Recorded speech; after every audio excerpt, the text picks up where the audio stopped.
안녕하세요. 원의 통계의 이원우입니다.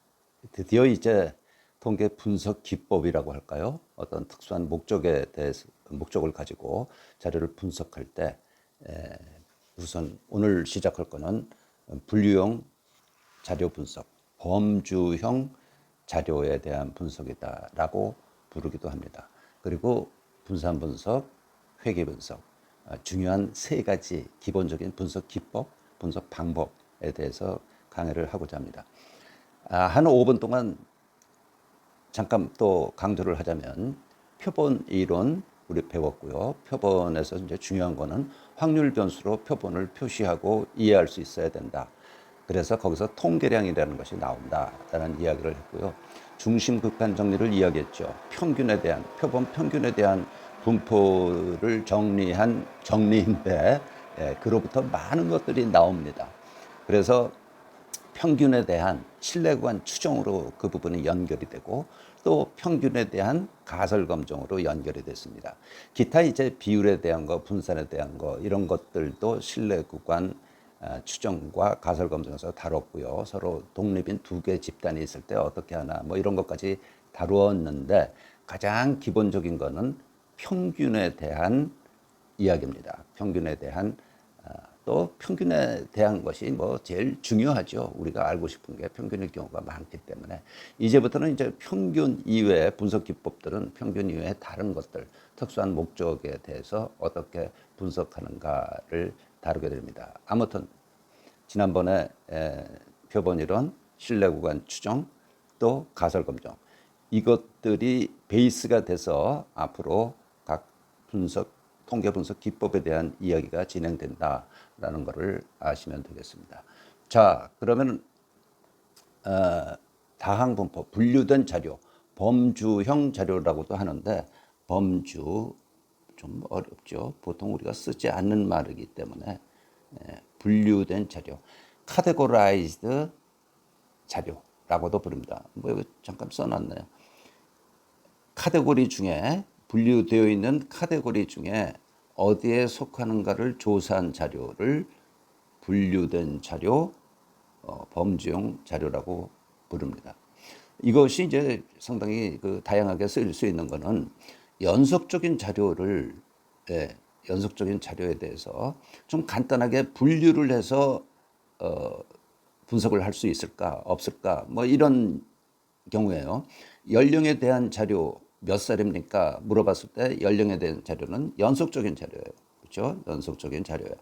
그런데 연령을 5가지로 분류해서 20대, 30대, 40대, 50대, 60대 이상 이렇게 5가지로 나눠서 어느 쪽에 속하는가를 조사를 했다면 그건 분류형 자료가 된다는 거죠. 또 소득에 대한 자료도 마찬가지입니다. 소득에 대한 자료도 소득이 얼마입니까? 라고 이야기하면 답하는 사람도 망설여지고 뭐 정확히 모를 수도 있고 내가 많이 벌면 많이 버는 대로 적게 벌면 적게 버는 대로 답변하기를 그렇게 흔쾌히 답변하기를 주저하게 됩니다. 그래서 대체로 기하의 소득은 어느 정도 되십니까? 얼마나 되십니까? 얼마로 한 값으로 이야기하게 하는 것보다 카테고리를 주는 거죠. 그래서 200만 원 이하, 200만 원에서 300만 원, 300만 원에서 400만 원, 400만 원 이상. 뭐 이제 뭐 400만 원 이상이 뭐 좀 아마 젊은 층들에 대해서 이 소득이겠죠. 400만 원 이상 훨씬 더 많이 800만 원 이상도 있을 거고 그런데 이게 마지막이니까 이렇게 분류된 자료로 응답을 얻는 것이 훨씬 편안한 이야기다라는 이야기입니다. 조사 대상 자료가 여러 가지로 분류된 항목 중 한 항목에 속하는 거죠. 2개 항목에 속하면 안 돼. 그래서 분류된 항목의 수를 K라고 할 때 1, 2, 일반적으로 K라고 할 때 K의 N명에 대해서 조사를 하는 거예요. 표본은 N명. 1번에 이제 항목 1에 나올 수 있는 값, 출현 횟수, X1이라고 부르자고. 지금 얼마인지를 몰라. 그러니까 확률 변수죠. 두 번째 항목 2에 대해서는 X2라고 그러고, K번째 항목에 대해서는 XK라고 하면, 이거 다 합하면 뭐예요? n이 되는 거야. 그렇죠? 예. 그래서 x1, x2, xk라는 확률 변수가 있는데, 그렇죠? 예. 독립적인 것의 수는 몇입니까? 자유도. 예? k-1이죠. 왜냐? 이거 다 합하면 n이니까. 예를 들어서 이게 다 앞에 거 k-1개가 얼마인지 모르는데 독립적으로 결정이 되더라도 xk는 n-x1 x2 xk-1이 되니까 이거는 독립적인 수가 될 수가 없어. 말하자면. 그래서 여기서 자유도를 이야기하자면 k-1이다라는 그런 이야기입니다. 그렇죠? n개의 표본이 k개 항목 각각의 x1, x2, xk로 출현하는 것을 보여주고 있다. 그리고 k개 항목 중 하나에 반드시 포함되므로 이것들을 다 합한 거는 n이 된다라는 이야기입니다. 그리고 항목 1에 대한 확률 있을 거 아니에요. P1. 항목 2에 대해서는 P2. 항목 K에 대해서는 PK라고 하면 반드시 K개 중 하나에 들어가니까 K개 중 하나가 나타나니까 이것들을 합한 거는 또 1이 된다. 그렇죠? 네, 자연스러운 이야기입니다. 이런 것들, 이런 자료를 여기 이제 확률 변수가 x1, x2, xk가 있어요. 이 변수들에 대한 분포를 다항 분포라고 부르는 겁니다. 자, 예를 들면 주사를 100번 던질 경우 표본의 크기는 100이에요. 1번 눈금은 x1번, 6번 눈금은 x6, 6번 나타날 것이고 이것들 다 합하면 100이 된다라는 그런 이야기야. 그리고 각 눈금이 나타날 확률은 6분의 1. 그렇죠? 물론 정상적인 주사입니다. 6분의 1이 되니까 PI는 6분의 1, P1, P2 전부 똑같이 6분의 1이 된다. 뭐 그런 얘기야. 이처럼 분리된 자료에 대한 변수 x1, x2, xk의 분포를 다항 분포, 멀티노미얼 디스트리뷰션이라고 합니다. 멀티노미얼, 이항 분포, 바이노미얼. 그렇죠? 이항 분포 뭡니까? 두 개로만 나누어지는 경우야. x1, x2. 그렇죠? 그래서 이게 p1, p2. p1, p2 두 개 합하면 1이야. 그러니까 p1, p2 귀찮게 그렇게 쓰지 말고 그냥 이걸 p라고 하면 이게 1-p가 되는 거야. 그리고 x1, x2 쓰지 말고 x라고 표시하면 이건 뭐예요? n-x야. 이게 이제 이항 분포가 되는 거예요. 그래서 이항 분포식은 이렇게 뭐 기억하지 않고 있어도 되지만 수험생들은 이 정도 아마 기억하는 것을 요구할지 모르겠습니다. n combination x, n 중에서 x개를 고르는데 x개는 성공이 x개이므로 p의 x승, 실패 1-p의 나머지 n-x승, x는 0, 1, 2, n. 이게 이제 이항 분포의 확률 분포 식이었죠. 그래서 n combination x는 n 팩토리얼 나누기 x 팩토리얼 n-x 팩토리얼. 그런데 이게 두 개가 아니라 k개라는 거예요. 일반화된 거죠. 그래서 분포식은 이렇게 표현될 수가 있습니다. 처음 보시거나 아주 복잡하죠. f의 x 확률 변수로 하점자로 쓰고 x1, x2, xk n 팩토리얼 x1 팩토리얼 나누기 x2 팩토리얼 xk 팩토리얼. 뭐 이거 견줘서 생각해 보십시오. P1이 이 첫 번째 항목에 대한 확률, 거기에 몇 개? x1개, pk, xk개 있으니까 xk승. 이런 그 다항 분포 확률, 다항 분포 식을 우리가 생각할 수 있다, 얻을 수 있다라는 이야기입니다. 이건 뭐 그렇게 외우지는 마십시오. 뭐 외울 필요는 없을 거라고 생각이 됩니다. 자, 조금 아까 이야기했던 것이 여기 반복해서 적혀져 있습니다. x1, x2, xk들은 n개의 표본을 통하여 측정되는 거야. 그렇죠? 아직까지 이제 몇 개씩인지는 모를 뿐이지. 그래서 확률 변수로 표현을 했지 측정될 텐데 이것들의 합은 반드시 n이 돼야 되므로 k개 변수가 있지만 독립적인 변수의 수는 k-1개다. 그래서 여기서 자유도 이야기하면 k-1이라는 이야기가 나오는 거고요. 또한 각 확률 변수 xi에 대한 기대값 xi는 뭐예요? n 곱하기 pi죠. 그렇죠? n 곱하기 pi. 예, 뭐 이양부풀 때도 마찬가지였고 n 곱하기 pi, i는 1부터 k까지 이렇게 이제 기본적으로 우리 이 분류된 자료, 범주형 자료에 대한 기본적인 사항을 정리를 했습니다. 그래서 이렇게 이제 분류된 자료를 가지고 분석을 하고자 할 때 어떤 분석이 가능한가? 적합도 검정, 독립성 검정, 동질성 검정 이렇게 세 가지 검정이 가능합니다. 먼저 이제 적합도, 적합성 검정을 먼저 설명을 하겠습니다. Goodness of fit, fit 적합이 얼마나 좋은지, 잘 적합한지. 그래서 어떤 조금 뭐 수준이 있어야 되겠지만 GOF 약자로도 표현하기도 합니다. 좀 수준 있는 수준에서는 이렇게도 표현한다라는 얘기예요. 자, 이런 것을 검정이나 이런 것을 검정할 때, 우리 가설 검정할 때 맨 처음에 들었던 예 기억나십니까? 찌그러진 동전이었어. 정상적인 동전에 대해서 앞면이 나올 확률이 2분의 1이냐 아니냐 뭐 그거는 사람들이 의심하지 않습니다. 그런데 이 동전이 찌그러졌어요. 찌그러졌을 경우에 이 찌그러진 동전도 과연 앞면이 나올 확률이 2분의 1일까? 이런 이제 의심에서 출발한다고 그랬죠. 그래서 그거를 이제 테스트를 해보면 가설 검정을 그걸 자기 생각에 맞는지를 알아보려면 그 과정이 이제 가설 검증의 그런 과정이다라고 그랬는데요. 정상적인 주사위라면 각 눈금이 나올 확률은 6분의 1이다. 그러나 모서리가 좀 많이 깨져 있는 찌그러진 동전과 비슷하죠. 누가 훼손을 시켜놨어. 주사위를. 그러면 이 깨진 주사위 각 눈금이 정상적인 주사위처럼 6분의 1일까라는 의심이 생겨서 알아보고 싶어요.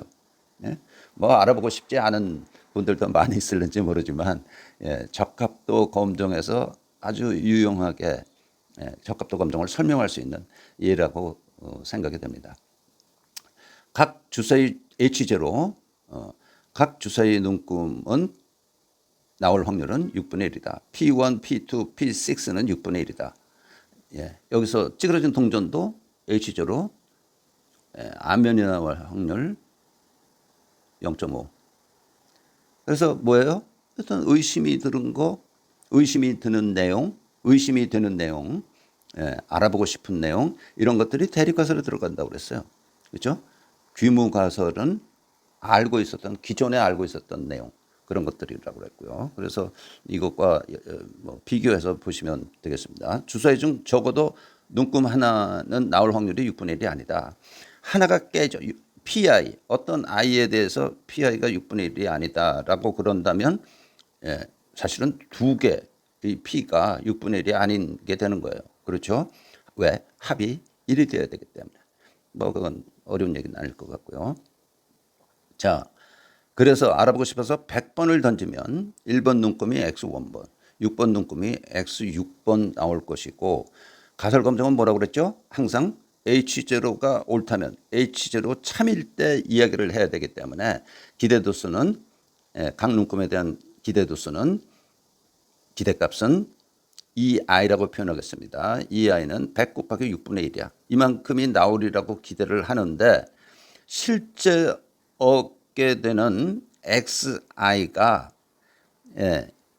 100 곱하기 6분의 1번보다도 뭐 많이 또는 적게 나오게 되면은 기각하게 되는 거겠죠. 정상적인 주사위라면 이 관측도수 XI하고 EI하고 비슷비슷하겠죠. 큰 차이가 나지 않을 것이다 라는 이야기예요. 정상적인 주사위에 대해서는요. 그래서 감을 이제 이렇게 잡았을 때 이런 경우 검증 통계력은 어떻게 세워야 되나 하는 게 이 부분. 분리된 자료에서 검증 통계량이 이제 새로 하나 나오게 됩니다. 가설 H0 일반화시켜서 P1, P10 하첨자 제로는 어떤 값이라고 그랬어요. 어떤 값. 이거 주어진 값이야. P2는 P2 주어진 어떤 값. PK, PK0 이게 이제 영가설, 귀무가설이에요. H1은 적어도 하나의 등호가 성립하지 않는다. 더 설명하지 않겠습니다. 검정 통계량의 형태를 보십시오.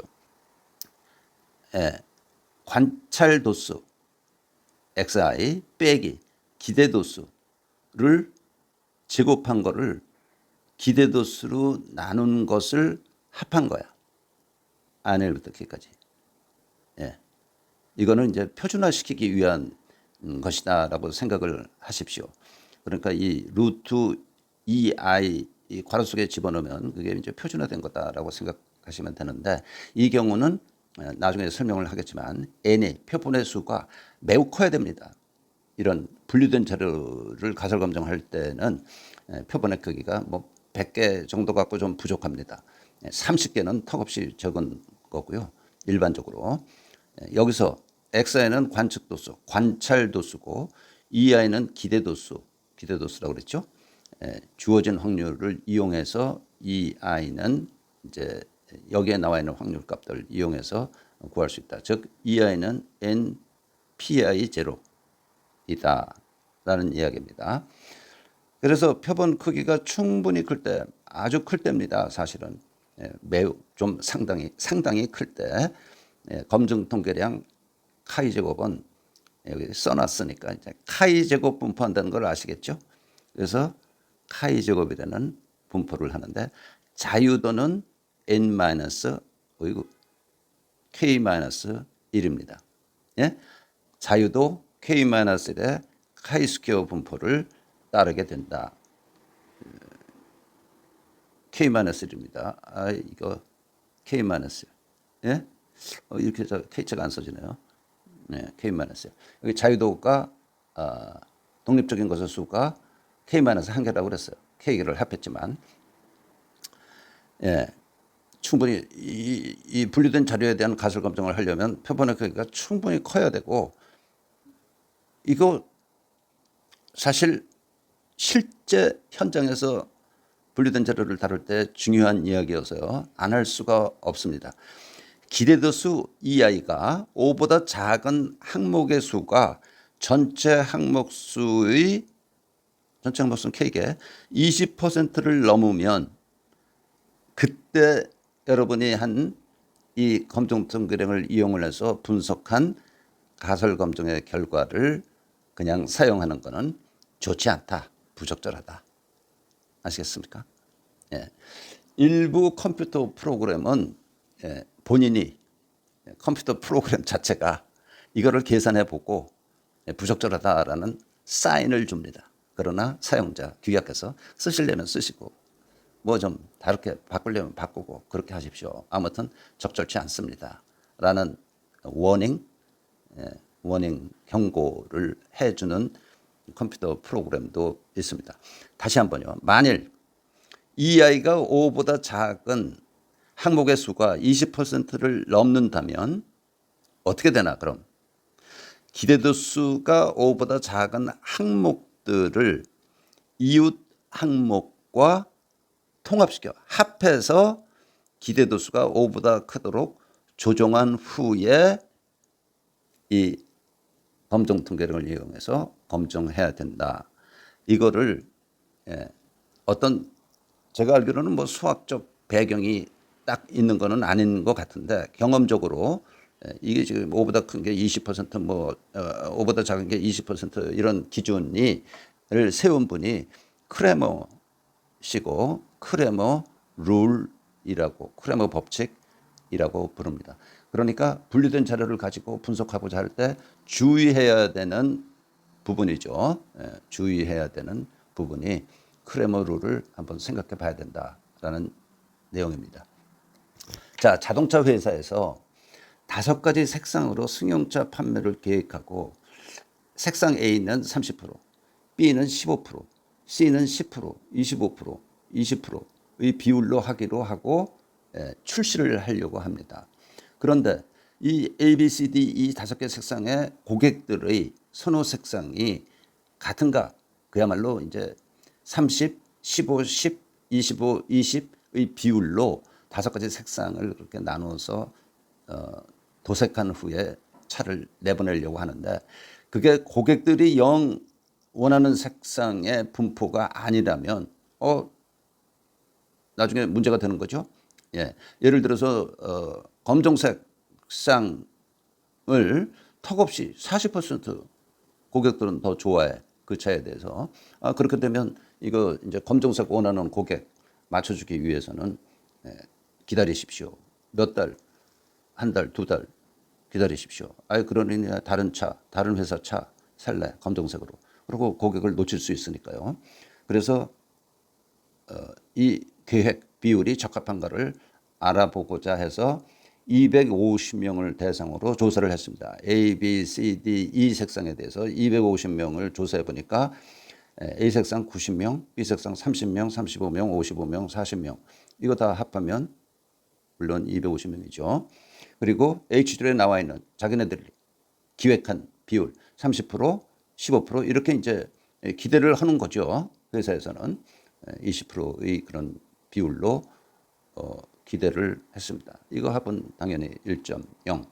그러면 기대도 수가 뭐야? 250 곱하기 75. 그렇죠? A에 대한 기대도 수, B에 대한 거는 250 곱하기 0.15, 37.5.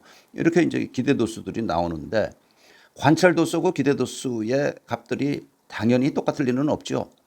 약간 늘 차이가 있는데, 자, 이 정도 차이면 애당초 계획했던 이거, 30%? 이게 뭡니까? 0.3이네. 0.15, 0.2. 이 5개 색상의 비율을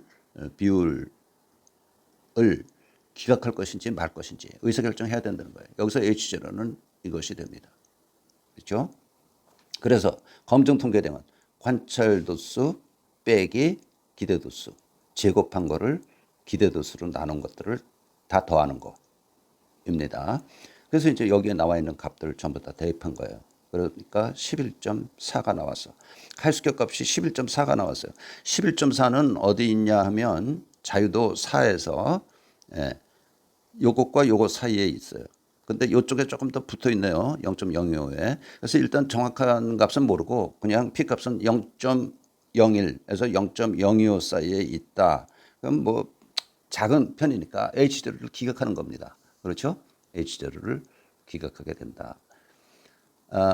요것에 대해서 이제 그 파이썬 가지고 프로그램 코드가 여기 나왔습니다. 인풋 이렇게 여러분들이 하시면 아웃풋이 나오는데 11.4 앞 페이지에서 계산된 카이스격 검정 통계량 값이고요. P-밸류는 0.022 0.022가 나왔으므로 P-밸류